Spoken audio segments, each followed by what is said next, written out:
Là, je t'ai mis une slide sur donc le côté disruptif. C'est un terme qu'on a énormément entendu parler avec le développement des géants de la technologie dans les années 2000. En haut, tu as par exemple la vidéo qui a fait un buzz énorme lorsque Apple lançait son Mac. Et c'était en fait tout un film qui avait été fait pour montrer en quoi, grosso modo, la dame qui vient avec sa masse là, qui va le jeter sur l'écran pour tuer Big Brother, et Big Brother représente quelque part, si tu veux, Microsoft, où on est tous des clones, et pour libérer justement le monde.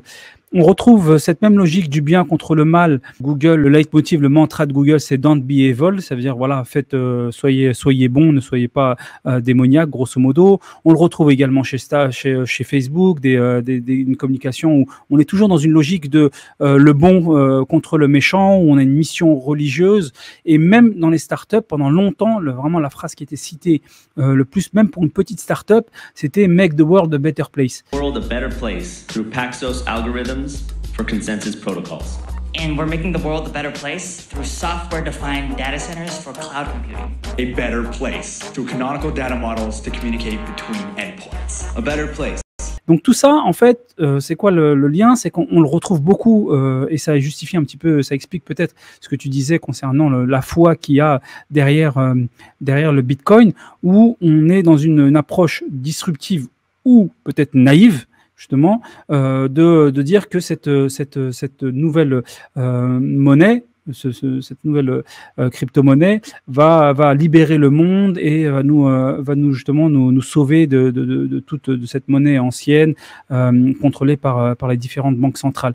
Qu'est-ce que ça t'inspire? Ouais, j'espère que je vais pas en perdre quelques-uns là, parce que là on est quasiment dans le pseudo-divin, tu vois. Avec le Bitcoin, je parle de foi. Là, c'est dans le pseudo-divin. En gros, quand toi, tu vis ta vie, tu fais des erreurs, et c'est que entre toi et toi-même, ou entre toi et ton créateur, ce que tu veux, si tu as la foi ou pas, et ton but, toi, c'est de te rectifier et de te remettre en question, etc., et d'avancer, tu vois. Et tu vois, c'est un peu l'idée de repentance, de pardon, de remise en question, Donc, tu as cette capacité-là à oublier, faire table rase du passé et d'avancer et d'être une meilleure personne. Parce que ce qui compte à la fin, c'est l'arrivée.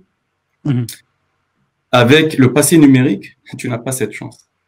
C'est que là, ce n'est pas Dieu ou ta personne ou ce que tu veux, tu vois, ça dépend si tu as la foi ou pas, qui a ton passé.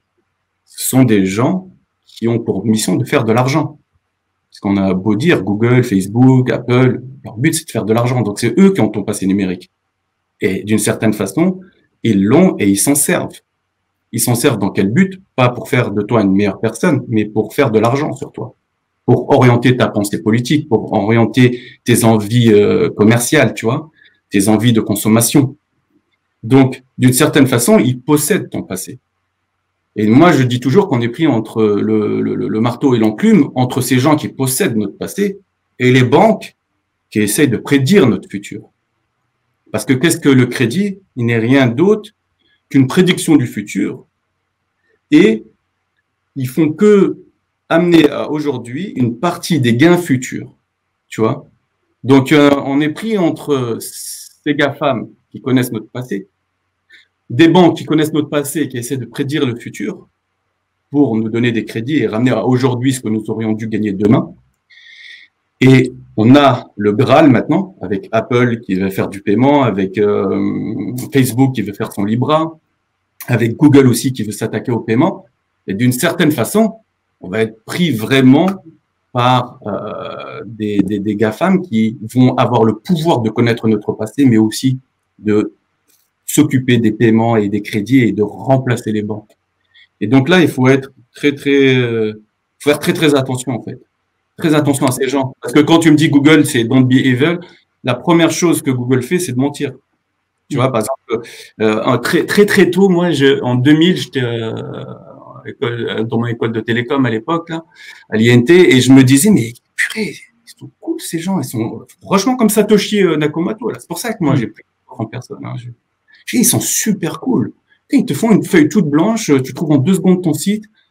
Waouh, tu sais, j'ai pris espoir en l'humanité, tu vois. Je dis, ouais, c'est les Américains, etc. Ouais, même chose. Et petit à petit, en 2003, j'ai commencé, et là, wow. Et très rapidement, il y a plein de gens qui peuvent en être témoins, j'ai essayé de comprendre l'algo, et je me suis dit, mais comment je peux faire en sorte que les mecs autour de moi puissent gagner de l'argent? Et avant que Uber et tout ça existe, j'avais fait ce qu'on appelle, j'ai créé, ou aidé à créer quasiment une dizaine de sociétés, tu sais, un peu, à l'époque, c'était Chabé Limousine qui avait fait ça, de limousine de luxe. Et ce que je faisais, c'est que je faisais du Google Payant, parce que tout le monde connaît maintenant, mais à l'époque, personne ne comprenait. Et j'arrivais tout en haut, sans il y avait aucune obligation pour Google à l'époque de dire que c'était une annonce. Et déjà, moi, je me posais des questions morales. Purée, ils vont croire qu'on est les meilleurs, quoi. Parce que, en fait, ce qu'il fait Google, c'est que lui, quand il va classer, il regarde quelque chose très simple. Hein. Il va dire, est-ce que ton site est pertinent ou pas par rapport à la recherche? Est-ce que ton nœud est gros ou pas? Est-ce qu'il a du flux? Nous, les sites qu'on créait, c'était tout merguez, donc ils venaient d'être créés. Ils avaient la pertinence parce qu'on mettait les mots-clés nécessaires, mais ils n'avaient pas le flux. Donc, notre scoring Google était très, très bas. On devrait se retrouver en 10e page. Mais le fait de payer, ça nous ramenait en première page et tout en haut. Donc, tu payais 1 euro, 1,20 € et tu te retrouvais tout en haut. Et moi, je me posais une question. Je me disais, bon, c'est cool de payer 1,20 € parce que la course, ça pouvait être à 150, 500 €, tu vois, 80 minimum. Je me suis dit, c'est cool de se retrouver tout en haut, mais d'une certaine façon, on trompe l'utilisateur. On trompe le client. Et nous, on va tout faire pour lui donner le meilleur service. Et je crois que c'est que vers 2010 que Google, à cause de la communauté européenne qui commençait à voir ce qui se passait, les a obligés à mettre annonce en haut. Ad, tu vois, ou annonce en français. Ouais. Et je pense qu'il y a très peu de gens encore qui savent ça, là. Bon, ceux qui sont dans la technologie ou qui sont à fond dans Google et Internet, ils le savent, mais je pense qu'une maman de 60 ans, elle sait pas ça, tu vois. Et donc, d'une certaine façon, ils te font passer pour le meilleur, ils te font de la pub.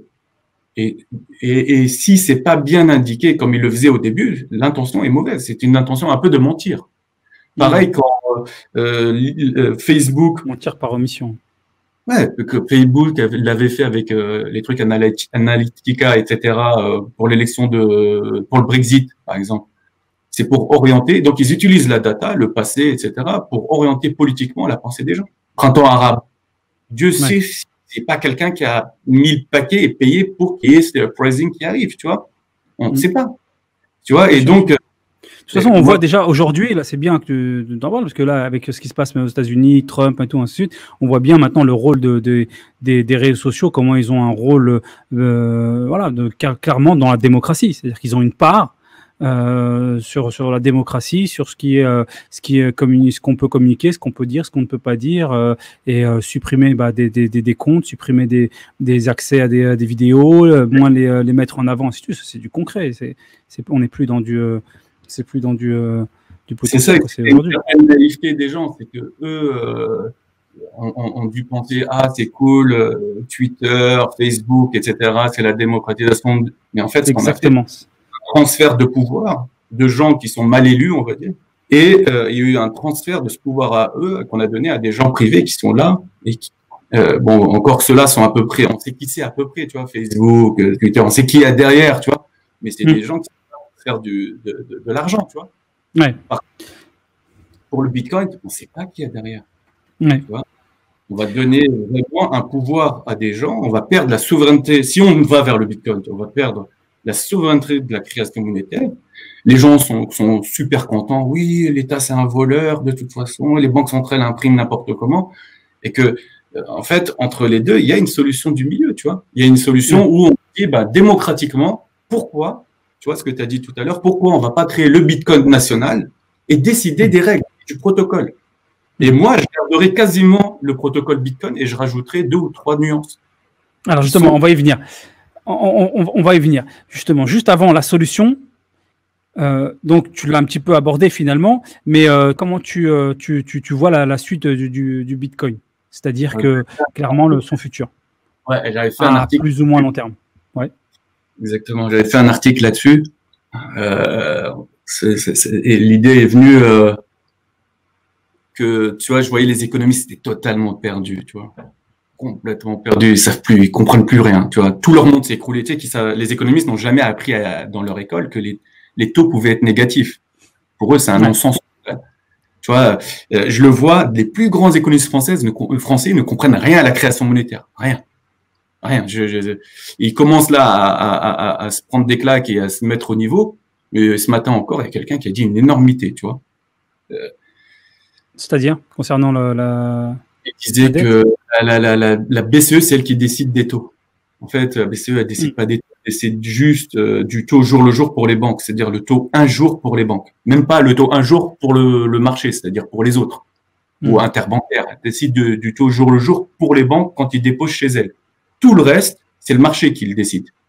Et en ce moment, elle le décide parce qu'elle intervient sur les marchés. Mais si demain, elle n'agit plus sur les marchés, c'est-à-dire qu'elle arrête d'imprimer, eh ben, les taux vont exploser. C'est juste comme ça, tu vois, c'est juste une...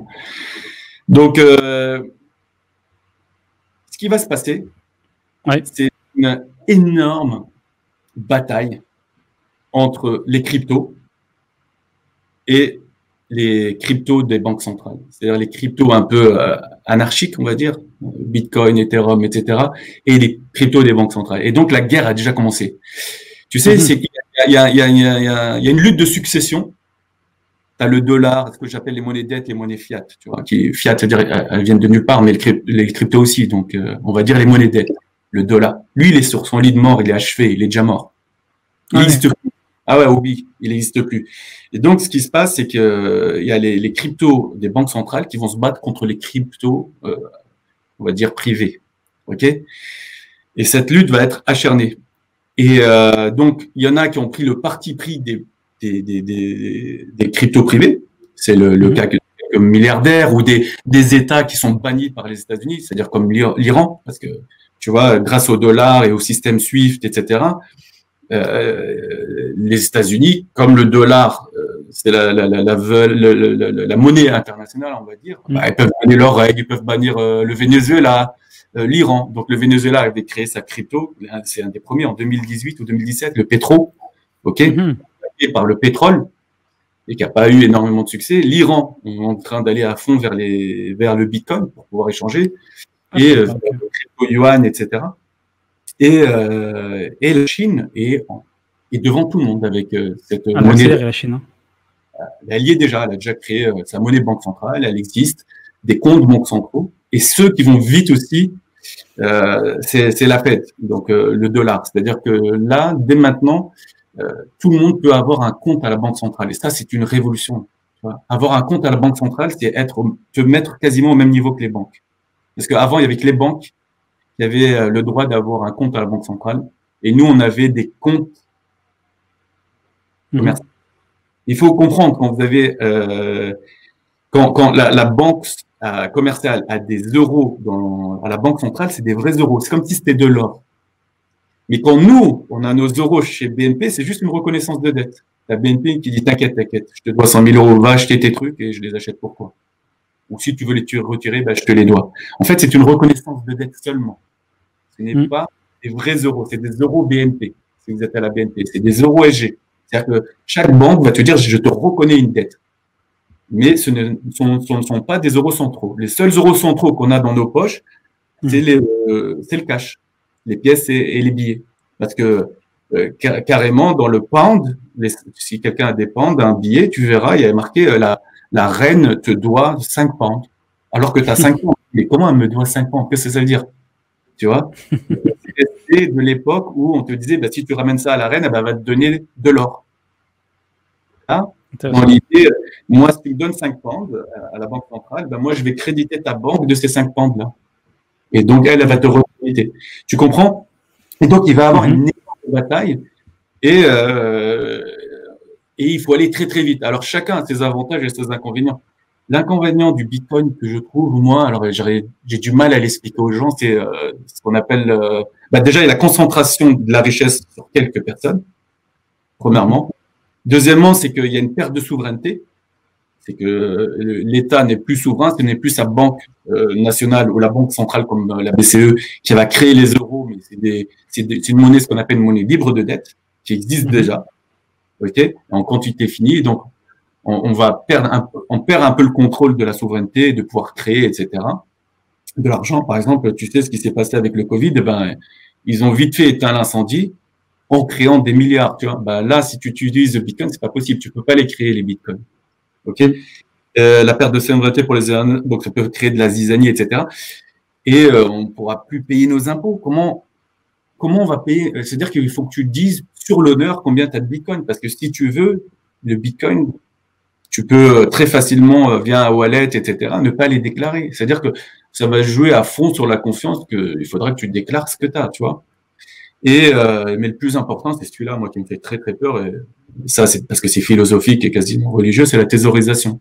C'est que le Bitcoin est une énorme. Si demain il a adopté, et on le voit aujourd'hui alors qu'il n'est pas adopté, c'est une énorme réserve de valeur.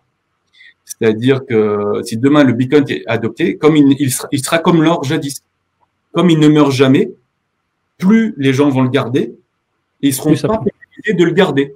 Donc ils vont le garder. Plus il y a des gens qui le gardent, et ben plus il y a moins d'argent en circulation et il y a ce qu'on appelle, c'est le contraire de l'inflation, c'est une déflation, c'est-à-dire une baisse des prix. Et donc les gars ils vont se dire mais pourquoi je vais dépenser vu que demain les prix vont coûter moins cher. Et c'est un cercle vicieux où les gens détestent la déflation, les économistes. Ils disent que c'est pire que l'inflation. Plus il y a de la déflation et plus il y a de la déflation et ainsi de suite, jusqu'à ce qu'il y ait, on va dire, un hiver économique. Ok. Et donc, c'est pour ça que le Bitcoin est dangereux. Et de l'autre côté, c'est quoi le danger si on a une crypto-monnaie des banques centrales? Alors, il y a beaucoup de dangers. C'est la création monétaire. Ils sont libres de créer autant d'argent qu'ils veulent, sauf si nous, on décide démocratiquement du protocole de création monétaire. Ce qu'il y a aussi avec le danger des monnaies de banque centrale, c'est que, bon, danger et pas danger, il y a de la transparence. Donc, on pourra battre plus facilement le crime, l'argent noir, etc., et l'argent du crime. Et donc, et surtout, c'est la transparence. Mais qu'est-ce qu'il y a quand transparence? C'est que d'une certaine façon, tu perds un peu de liberté, tu vois. Si on sait tout ce que tu as fait et comment et où, etc. Et le problème avec ça, c'est qu'il y a un moyen de contrôler. C'est-à-dire que si tu as une crypto-monnaie, en fait, ce qu'il faut comprendre, c'est que c'est du cash. C'est comme un billet. Si tu as une crypto-monnaie de banque centrale, c'est comme si tu avais un billet dans la poche. C'est-à-dire qu'il ne meurt jamais. Les banques peuvent faire faillite, soit tu ne feras jamais faillite avec tes euros. Et donc, tu n'as plus besoin de cash. Et donc, on vivra dans une société sans cash. Mais si tu vis dans une société sans cash, bah, il suffit que tu sois un opposant politique ou que tu veux pas te vacciner, etc. Et peut-être qu'on va décider, tu sais quoi, on te gèle ton compte. Et tu n'as pas moyen de payer autrement que par ton compte. Donc, tu iras tranquillement. L'autre risque aussi, c'est d'aliéner les populations via un revenu universel. Parce que comme tout le monde a un compte unique à la Banque centrale, on est capable de donner à tout le monde, peut-être avec un état civil blockchainé, etc., à tout le monde. Donc, on saura à quel moment il est mort pour arrêter de lui donner, etc., un revenu universel. Et si on te donne un revenu universel, on a un pouvoir de pression politique sur toi. Si tu ne fais pas ça, eh ben, on te coupe tes vivres. Et ça, c'est un danger, en fait. Le contrôle qui peut y avoir sur les personnes. Et toi, tu penses qu'on va vers ça, justement, puisqu'on parle de futur, vers cette mondialisation, ce revenu universel qui revient assez souvent? Ça a déjà commencé. La Chine, elle est quasiment en fin de processus. Tu as les États-Unis c'est même dans la loi quasiment, commence là, janvier 2021. Il y a la Russie qui a commencé après l'euro, elle est plus avancée. Et les plus mauvais, voilà, c'est l'Europe, quoi, parce qu'ils doivent décider tout à 27, etc. Donc, ils sont à la traîne. Mais toi, tu dis qu'on se dirige vers là, donc du coup, finalement, donc une mondialisation, revenu universel, une centralisation finalement de. Ah oui, on se dirige vers de l'argent, de tout. Je pense que la Banque centrale a fait un trait sur les banques commerciales. Je pense qu'on en. C'est-à-dire que je serai à la Banque centrale, moi, je ferai tout pour ne plus être dépendant des banques commerciales. C'est-à-dire que si demain, ils mettent en place ces comptes centraux, c'est-à-dire que si nous, on a tous des comptes centraux chez eux et des euros centraux, c'est fini. Les banques peuvent faire faillite, eh ben, elles crèveront. Alors que maintenant, tu as le too big to fail. C'est-à-dire que si la banque fait faillite, une grosse banque, tout le monde fait faillite en cascade. Et c'est ça qu'il y a de bien avec la crypto-euro des centrales banques, c'est que ton euro ne meurt jamais, même si ta banque meurt. En fait, ta banque devient un intermédiaire. Ouais, d'accord, ok, c'est clair. Donc, concernant toi le futur, c'est assez clair, et c'est dans la continuité. C'est-à-dire que pour toi, le Bitcoin va être amené clairement à disparaître, ne pourra pas tenir, même si voilà, il y a une forte, c'est tenu par la foi. Non, il y a une bataille qui va commencer, parce que si tu as beau avoir un crypto-euro de centrale banque, si ils se mettent à printer comme des malades, comme ils sont en train de le faire, ben les gens vont perdre la foi dans l'euro, tu vois. D'une certaine façon, ils peuvent perdre la foi et ils peuvent s'orienter sur le Bitcoin. C'est une bataille, en fait. Ouais, mais bon, après, justement, c'est pour ça qu'on a parlé précédemment, tu sais, de comment au début, les géants de la tech sont venus avec plein de bonnes. C'était ça, en fait, l'idée un petit peu de ce slide également. C'était comment un petit peu les géants de la tech sont venus. On est là, on va changer le monde. On est une approche disruptive, ainsi de suite. On va changer on va connecter, comme disait Mark Zuckerberg. Notre mission est un monde plus open et plus connecté, blablabla. Bon, maintenant c'est Facebook et WhatsApp qui se connectent toutes tes infos, ainsi de suite. Donc tu peux avoir des bonnes intentions au moment où il y a les investisseurs qui rentrent en jeu, où il faut faire de l'oseille. Tes bonnes intentions disparaissent rapidement. Donc c'est un peu ça le lien avec le Bitcoin. Ça peut avoir une très bonne intention de départ, mais dès qu'ils vont s'y intéresser, toutes les banques centrales et toutes les organisations même mondiales, ça risque de tourner rapidement, quoi. Exactement. Ouais. Il y aurait un moyen pour que le Bitcoin réussisse, mais je n'ai même pas envie que ce moyen existe. Moi, je préfère vraiment, c'est une monnaie souveraine, une monnaie nationale, parce que la monnaie, les États ont été créés avec la monnaie. C'est-à-dire qu'à partir du moment où le gars a pris un peu d'or et a mis le tampon, tu voyais le denarus, par exemple, qui a donné d'ailleurs le nom dinar, qui a été la monnaie des Romains. On voyait la tête de l'empereur sur la monnaie, tu vois. Et donc, il a fait le lien social entre les gens. Et donc, la solution, elle est très simple, hein. C'est de créer ces comptes centraux. On a tous un compte central qui est lié à notre état civil, tu vois. On peut même le blockchainer. On a tous un compte à la BCE. On a des euros centraux, c'est-à-dire du cash. Il ne dépend pas de la monnaie dette, il ne dépend pas des banques. Et en quantité finie, c'est-à-dire qu'il réplique le Bitcoin, qui lui-même réplique l'or. C'est-à-dire qu'il y a une quantité finie au départ. Allez les gars, jouez avec, ok. Le fait que ce ne soit plus une monnaie dette, il y a un problème. C'est ce dont je t'ai parlé, c'est que ça devient. Ce qui est bien avec la monnaie dette, c'est que quand tu la rembourses, elle est détruite. Tu comprends? C'est magnifique ça. Le problème, c'est que quand c'est de la monnaie dette, il y a de la pression sociale, il y a du stress, etc. Et ça tourne trop vite jusqu'à ce que les corps lâchent. Et jusqu'au jour où un virus peut tous nous atteindre. Donc, l'idée, c'est de dire, comment je peux remédier à cette monnaie qui est un crypto-euro qu'on détient en quantité finie, mais qui ne meurt jamais, parce qu'on la détient tous, tu vois. Comment faire en sorte que ça circule? C'est très simple.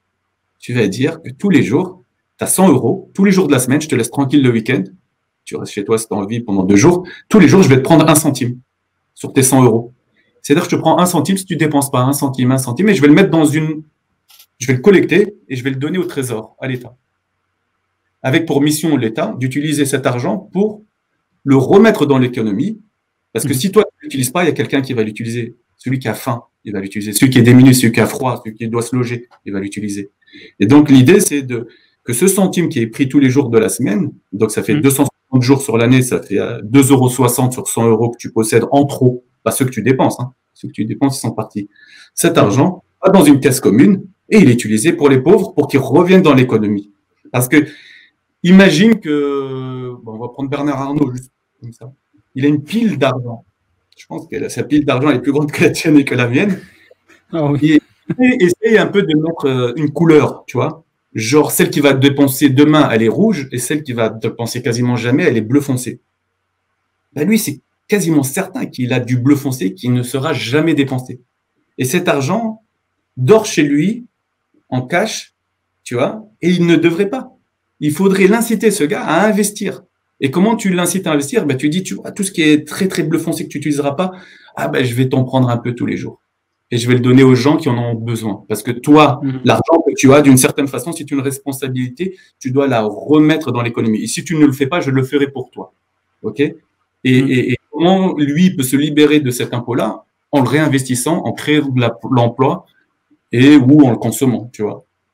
Et donc, toute l'idée, c'est pas compliqué, c'est un crypto-euro qui réplique l'or comme le Bitcoin, avec des euros centraux, avec un compte central et avec cette oxydation qui revient à la monnaie de Gesell, qui est une purification d'une certaine façon de ta monnaie. Voilà, c'est aussi simple que ça. Et ça permet qu'il n'y ait pas la thésaurisation qui fait très peur, qui fait que la monnaie va circuler.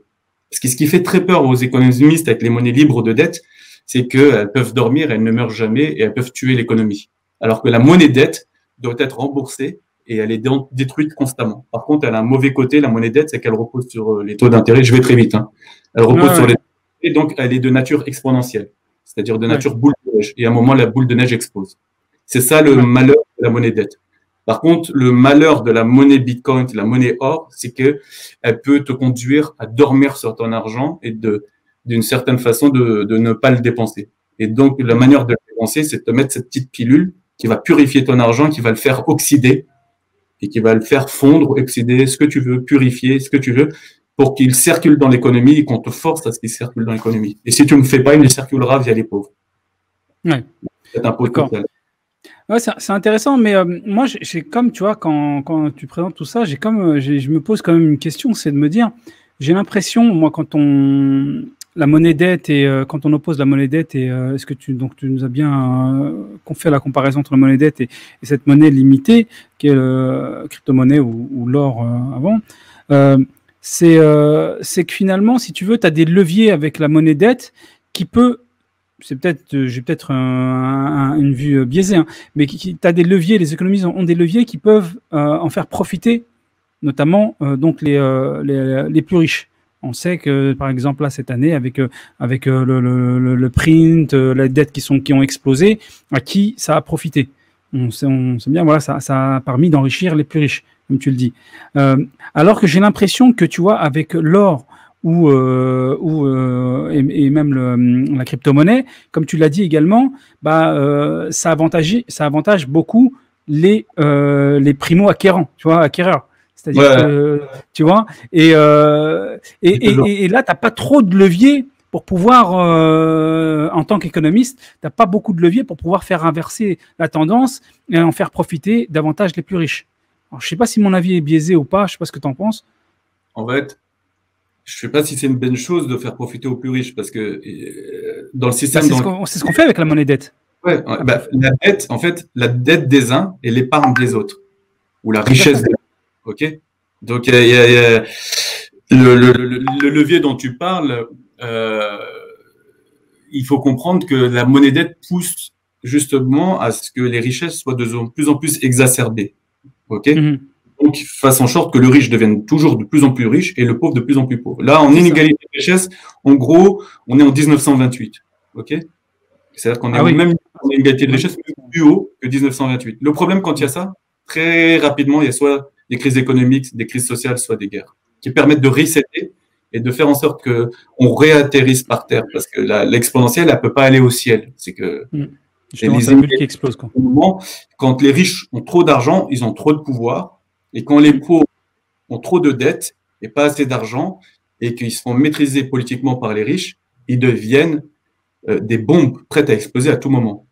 Et toute l'intelligence des riches, c'est de canaliser cette frustration sociale et de la diriger vers la canaliser vers quelque chose qui va les épargner. Donc, dans le passé, c'était le nationalisme, l'allemand, le mauvais allemand, etc. Donc, ils ont toujours, tu vois, aux États-Unis, par exemple, quand ils essayent de diviser, c'est racial, ethnique. En Europe, plutôt religieux. Tu vois. Et donc, il y a toujours cette idée qu'il faut canaliser cette frustration sociale. Et donc, c'est très dangereux, en fait. L'un ou l'autre sont très dangereux. L'autre, il crée du chaos, tu vois, du feu, c'est la monnaie dette. La monnaie crypto crée du froid, crée l'hiver, crée la famine, tu vois. Et ni l'un ni l'autre sont bons, en fait. La bonne c'est celle qui est au milieu, c'est celle qui est en quantité limitée pour justement. Et je vais te donner un bon exemple. Pourquoi c'est un levier, un bon levier. C'est celle qui est en monnaie limitée et avec une croissance toute petite par an qui soit soutenable. Par exemple, on peut dire on veut une croissance, tu vois, de 2,6% par an. Et ces 2,6%, on les donne à qui? Parce qu'on va créer cet argent. On va pas le donner à des mineurs ou quoi que ce soit. On va le donner à l'État. À l'État pour qu'il dépense pour nos écoles, pour les routes, etc., pour le récompenser justement de la croissance économique qu'il a fait profiter à tout le monde. Mais je vais te donner un bon exemple. Imagine, tu as une monnaie justement comme ça qui fond de 2,6%. Toi, tu as 100 euros, tu dis, voilà, j'ai pas le temps de l'investir ou quoi que ce soit. Donc, de nos jours, c'est vu ça comme un privilège que tu aies de l'argent en plus. C'est-à-dire que toi, peux décider de le placer, bah, un peu moins vrai maintenant, mais en le prêtant à une multinationale, tu vas gagner du 1, 2%, etc. Ou dans tu peux le mettre, tu vois, le placer presque sans risque, tu vois. Donc, c'est vu comme un privilège qui doit te rapporter quelque chose, ok? Mais si tu inverses un peu la situation, tu dis, ben non, c'est une responsabilité. Moi, si tu dépenses pas tes 100 euros, je vais te taxer tous les jours un peu. Tous les jours, je vais te prendre un centime sur tes 100 euros tous les jours de la semaine, ok? Jusqu'à te prendre 2,60 € à la fin de l'année. Et donc, ça te pousse justement à investir ton argent ou sinon à le prêter. C'est-à-dire, si toi, tu vois qu'il y a un jeune, il a une superbe idée, soit tu rentres à risque avec lui, donc tu achètes des actions, des parts de sa boîte et tu rentres avec lui dans le business, ou soit tu dis non, bah, tiens, je te les prête. Lui, on a la responsabilité. Lui va devoir les dépenser vite fait et les recréer. Et derrière, il te les redonne à toi et tu lui prêtes à 0%. Tu récupères tes 100 et donc tu évites d'une certaine façon cette taxe sur l'immobilité, qui est une taxe sur la l'oisiveté économique. Tu comprends? Oui. Et c'est ça l'intérêt, c'est que de faire en sorte qu'il y ait comme une entraide entre générations. C'est-à-dire qu'il y a des gens qui gagnent beaucoup d'argent mais qui n'ont pas le temps. D'autres qui veulent que leur argent se maintienne dans le temps parce qu'ils en ont besoin le jour où ils seront un peu plus âgés. Et voilà. Et donc, il y a un transfert, justement, entre générations de l'utilité de la monnaie et de faire en sorte que il n'y ait pas d'inflation et que 1 euro aujourd'hui a le même pouvoir que 1 euro dans 10 ou 15 ou 20 ans. Pouvoir d'achat. Thereby making the world a better place. You want to heat people with microwaves. Is that right? That can't be safe. That's a great question, and trust me, it is very, very safe. I don't trust you, and it can't be safe. Let me just demonstrate it to assure you. No.